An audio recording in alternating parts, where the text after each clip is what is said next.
สายคนหนึ่งกำลังย่างเข้าไปในป่าแล้วเราก็พบกับไข่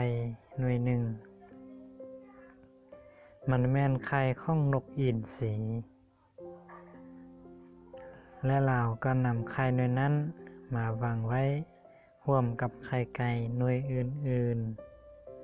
ๆและหลังจากนั้นบ่ดนไข่ก็แตกออกและทั้งชีวิตของนกอินทรีตัวนั้น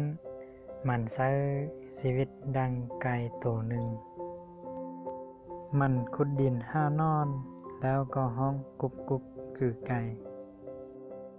อยู่มามื้อหนึ่งมันเห็นบางอย่างบินอยู่ถึงท้องฟ้ามันบินได้อย่างสง่างามแล้วหายไปถึงก้อนเมฆนกอินทรีตัวนั้นก็ถามว่านั่นมันหยัง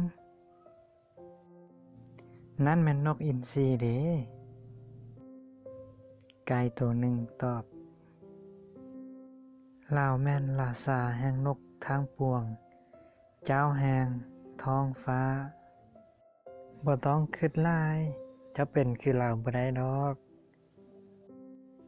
พวกเฮาถูกกำเนิดมาที่บนพื้นดินพวกเฮาบ่สามารถเป็นคือเราได้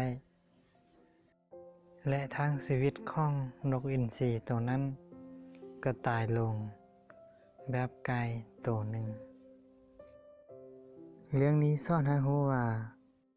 ท่านจะบ่สามารถเป็นนกอินทรีได้ถ้าท่านยังเชื่อมั่นกับคำเว้าเดิมๆกับบุคคลเดิมๆฉะนั้นจงตั้งเป้าหมายของตนเองขึ้นแล้วก้าวไปหามันทีละก้าวทีละก้าวเพื่อให้ถึงสิ้นใจของตนเอง